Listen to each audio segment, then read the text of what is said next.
My dad and I built our $1 million company from nothing until one day he said, "I gave your brother everything, he deserved it." I stayed quiet. Then sighed, "Thank you for letting me know." When he saw what I did next, it was already too late.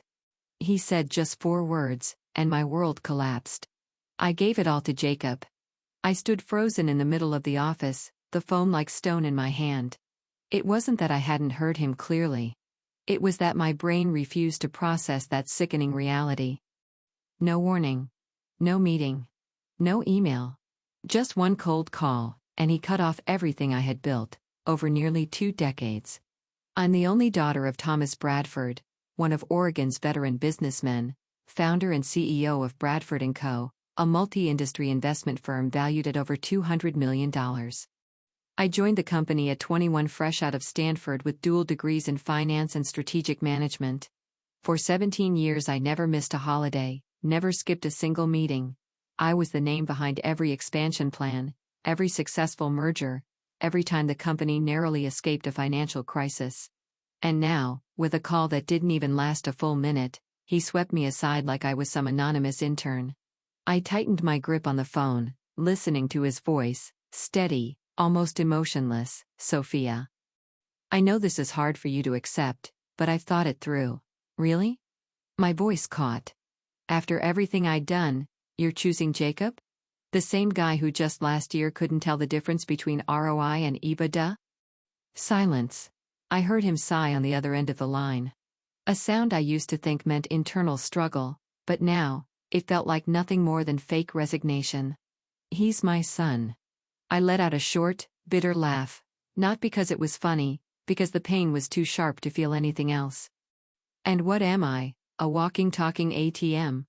No response, just one final sentence before he hung up. "The paperwork's already signed, don't make this harder than it has to be." Bye-bye. I stared at the phone screen as if I stared long enough, it would all turn out to be some sick joke, and he'd call back to tell me I was still CEO. Still the heir to the company I sacrificed my entire youth to protect. But no. It was really over. I collapsed into the chair, eyes locked on the glass wall that faced downtown Portland. The city was still bustling, traffic crawling under golden fall trees, but to me, it was all fading away. While I'd been breaking my back balancing portfolios, restructuring branches, and battling cutthroat CEOs in the market, Jacob, my half-brother, had been partying at villas in the Bahamas, burning through the trust fund I spent years building. Not a single real day of work, not an ounce of responsibility, just Instagram photos with wine, women, and million-dollar yachts. I used to think he spoiled Jacob out of guilt for neglecting him after the first divorce. But I never imagined there'd come a day when he'd trade me, the one who gave up everything for the company, for a chance to make up for lost time with his real son. And the worst part wasn't being pushed out. It was being betrayed by the very man who once taught me my first lesson about loyalty in business. Suddenly, I felt a chill crawl over my entire body. Not from the weather, but from something colder. That kind of cold that runs down your spine when you realize you've just been stabbed in the back with the very knife you thought symbolized your family. I stood up and walked out of the office without saying a word. The employees who used to call me the silent captain of Bradford & Co. kept working, unaware that a coup had just taken place inside the heart of the company. I didn't cry, I didn't scream, I just stayed quiet, and swore he'd just made the biggest mistake of his life. I didn't break down. I didn't storm the headquarters demanding justice like some TV drama. Instead, I went home. I needed quiet, not to mourn, but to plan.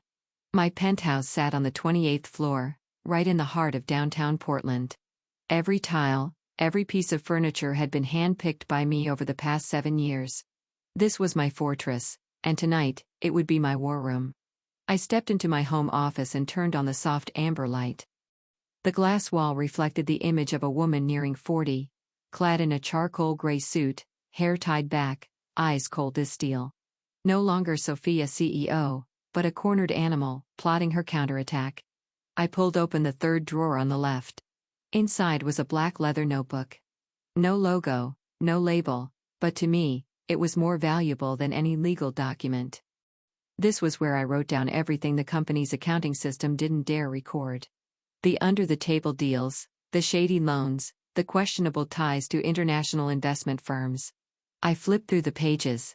The names of the stakeholders, the timeline of the transfers, the loopholes in the capital contribution agreements. Every word was a bullet. And I had a full magazine. My father thought he was the only one who understood the company inside and out? Wrong. I was the one who redesigned the entire operational structure in 2021. I knew how every department functioned, every financial cycle, every cash flow gap. If I wanted to choke Bradford & Co., I didn't need a lawyer, I just needed an opportunity. And I knew exactly who could give me that opportunity. I picked up my phone and quickly scrolled to the familiar name, Edward Hale.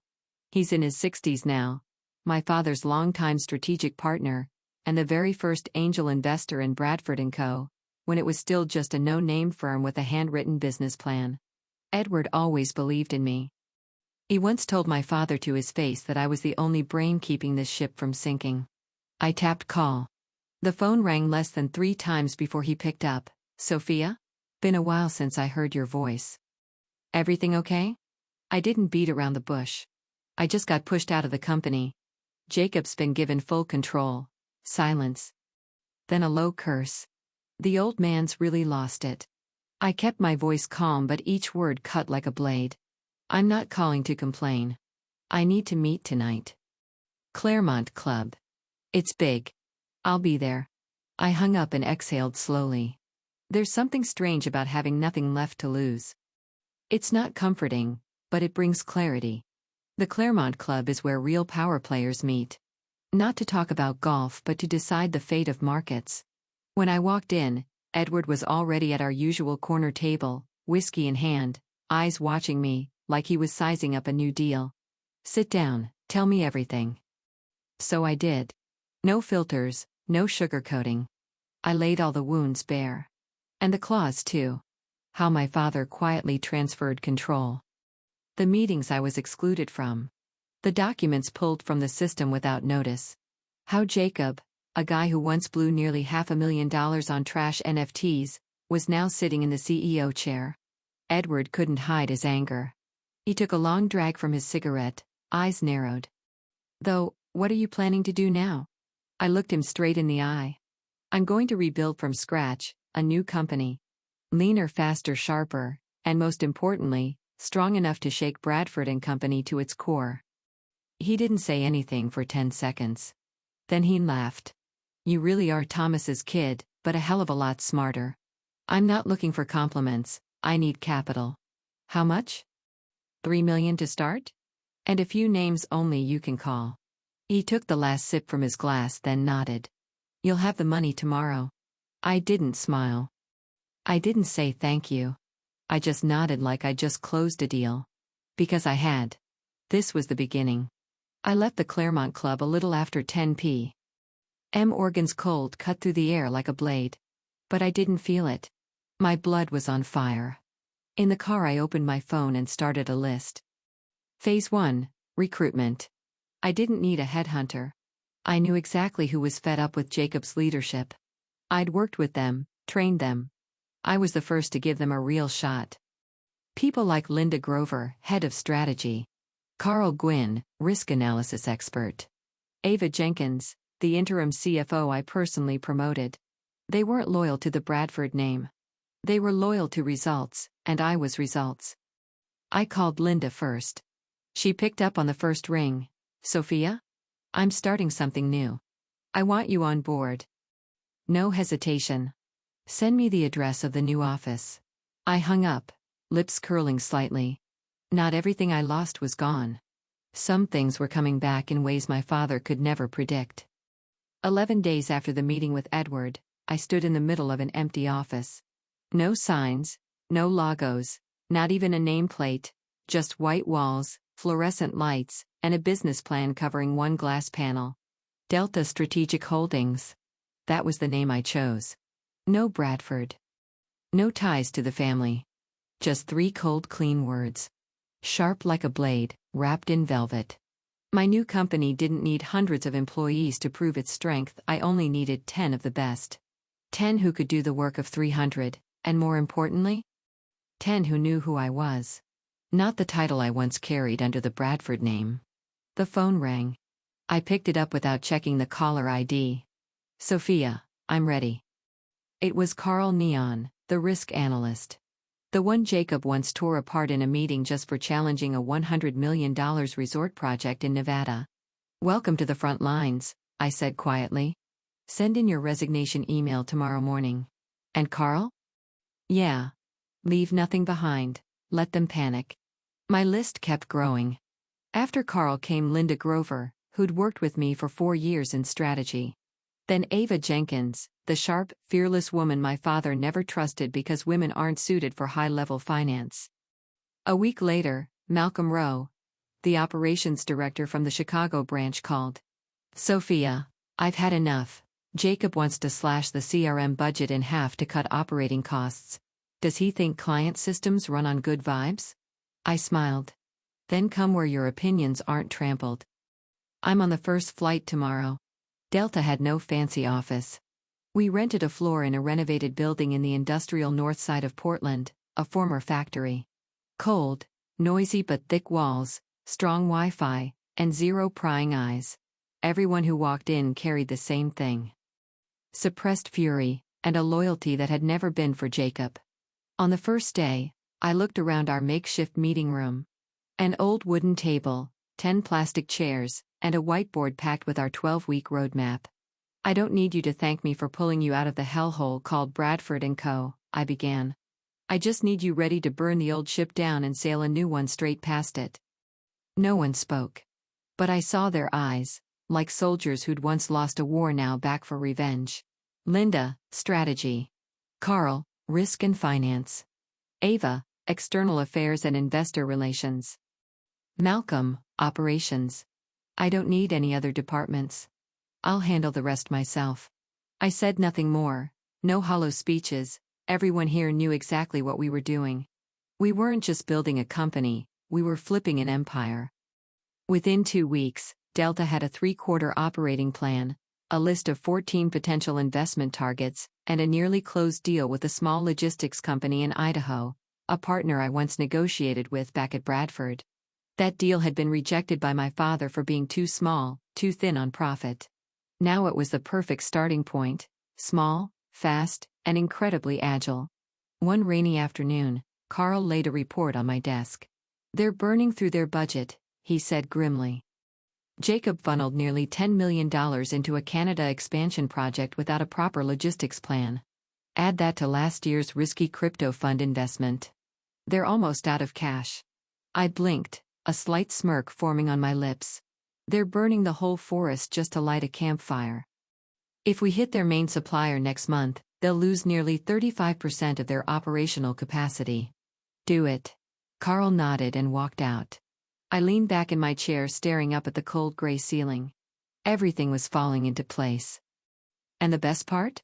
I hadn't lifted a single knife. They were bleeding themselves dry. One Saturday night as I was reviewing the personnel breakdown, Ava knocked on the door. Sophia, you should see this. She placed an iPad in front of me and opened the region's top financial news site. Bradford & Co. loses 2 more senior executives amid ongoing strategic crisis. I glanced at the names. Thomas Dale, Chief Financial Officer. The same man who refused to approve the marketing budget Jacob wanted to use for a Gen Z-themed event series. Below was a brief paragraph. Sources say internal instability and lack of leadership experience are the key factors behind the recent wave of resignations. I looked at Ava, eyes calm. They're starting to bleed. Where do we strike the first blow? I stayed silent for a few seconds, then swiped to another screen. A list of Bradford strategic contracts. I pointed to the first name. They live on blood, we'll cut off the oxygen. Delta wasn't complete yet. But I knew one thing for sure. When a forest catches fire, only someone who's lived in it knows whether to put it out. Or fan the flames. And me, I built that entire forest with my bare hands. Now, I was pouring gasoline. The news broke on a Monday morning, when the whole market was still groggy from a sluggish weekend session. I sat in Delta's small office, coffee still hot in my hand, eyes fixed on the computer screen, as the headline from the Portland Business Journal hit like a direct punch. Bradford and Company fails to acquire Harland Logistics. Reason: strategic misalignment and concerns over executive capability. I set my coffee down without rushing. I'd waited 3 months for this moment. And now, it arrived exactly as I'd planned.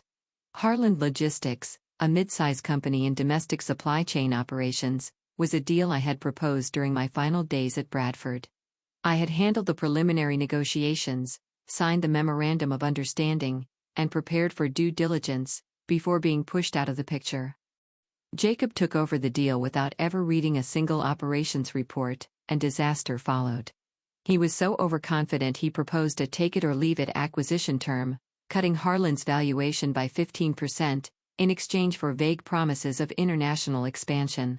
I knew Harland's founder Michelle Evans, a sharp woman with zero tolerance for arrogance in business.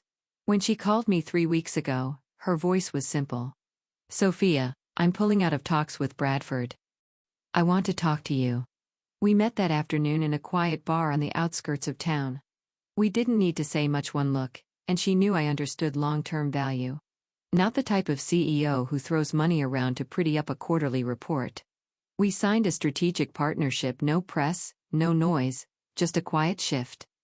But once the news broke, the financial world went into a frenzy. Within 48 hours, Bradford & Co.'s stock dropped 12%. Major investors like Fremont Capital and Northwood Holdings started questioning the executive board. A financial beacon analysis named Jacob directly as the lead negotiator and quoted an anonymous source. Jacob Bradford's overconfidence and lack of market understanding were the primary reasons Harland Logistics backed out of the deal. I read every line, feeling something indescribable crawl up my spine. Not joy. A colder kind of satisfaction. Like watching the man who pushed you off the cliff begin to slip off the edge himself. Linda stepped into the meeting room, a thick folder in hand. "We've got Bradford's operational problems here." Malcolm pulled enough from the old internal contacts. I flipped through the pages quickly. Outdated supply chain management system. Secondary suppliers left without contract renewals since Q2. Employee resignation rate at the Seattle branch hit 22% in the past 2 months. I looked up at Linda. They're walking a tightrope without knowing it's fraying. So what do we do now? I stood up and walked to the strategy board.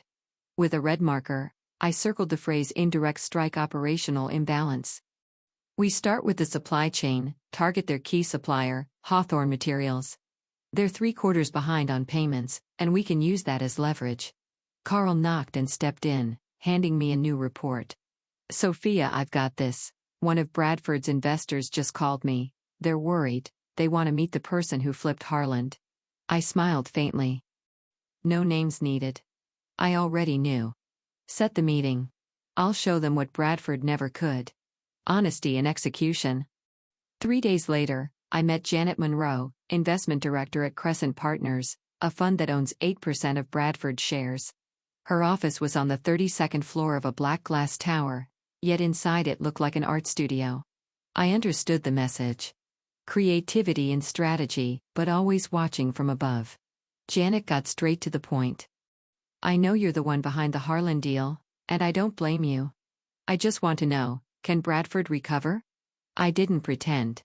I opened my tablet and showed her a chart of staff resignation rates, a comparison table of failed deals over the past 6 months, and short-term debt ratios that had doubled quarter over quarter. No. They won't recover. Because the man in charge doesn't understand what management means. He thinks being CEO is a title, not a responsibility. Janet stared at me. "So what do you want?" I looked her straight in the eyes. "I want to build a company that can replace Bradford, not copy it, surpass it." She said nothing. But I saw the shift in her eyes. No longer doubt, now, calculation. "I'll be watching. And if what you say holds true, we'll consider reallocating funds." A message from Ava came in as I stepped out of the elevator. "Jacob just called an emergency board meeting. Looks like the panic is real." I replied with just 3 words. "Good. Keep going." Because I hadn't struck directly. I was just pulling the strings. And they, the ones who thought I was a discarded pawn, were spiraling inside the maze they built themselves. And I was moving forward, preparing the next blow. That night, I was at the office, dim light from the desk lamp casting long shadows across the table, where a fresh partnership agreement with Marlowe Systems had just been signed. Ava had just left after a brief meeting. We'd won the bid for a project Bradford had chased for 4 months, and now it was mine. My phone buzzed.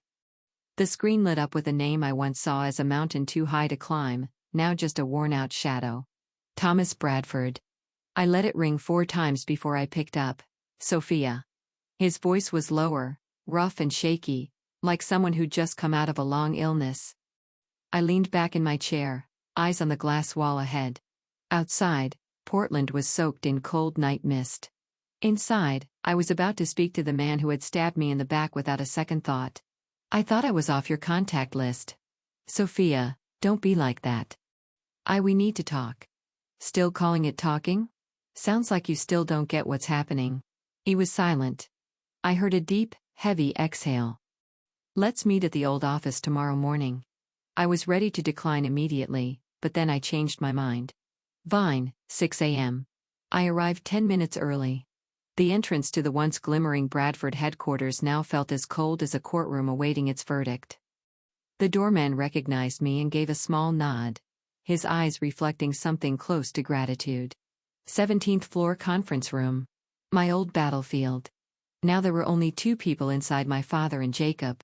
Thomas Bradford no longer resembled the invincible figure in my mind. He looked thinner, his hair noticeably grayer, his gaze drained of power. Only exhaustion remained. And Jacob? Still in a crisp suit, but the arrogance that used to cling to him now hung loose, like a collapsing facade. I didn't sit. I stood, staring at them. Like looking at the 2 men who once threw me out of the fortress I had built with blood and youth. Talk, I don't have much time. My father took a deep breath, placed a folder on the table, and slid it toward me. We're losing control, investors are pulling out, client churn is up nearly 38%, the media is cutting us down daily. I didn't touch the folder. You just realizing that now?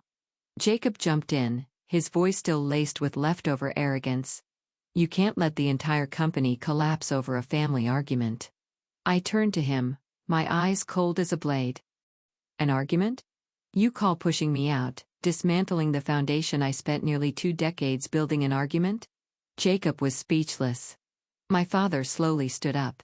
I was wrong. I admit it. I didn't trust you the way you deserved, but now? I need you. I laughed, a laugh with not a shred of humor. That line should have come a year ago, back when I still wanted to hear it. You're still part of Bradford. You're the lifeblood of this company. I stepped closer to the table, placed both hands on the glass, and looked him straight in the eyes. I'm not part of this company anymore. I'm the piece you cut off, like excess flesh. And now you want to reattach it, after it's grown into something else? Stronger, sharper, independent? Sorry. I'm no puppet. My father lowered his head. In that moment he was no longer Thomas Bradford, the great founder, but a father who had chosen the wrong child. If you don't come back, I'll lose everything. I replied coldly. Then lose it. Every decision has a price, and this is when you pay. I turned and walked away without looking back. This time, I was the one who left the boardroom, and the closing door sounded like a final sentence. 2 weeks later, the financial world shook. Bradford & Company files for Chapter 11 bankruptcy protection. I was sitting in my Delta office when Ava placed the printed article on my desk.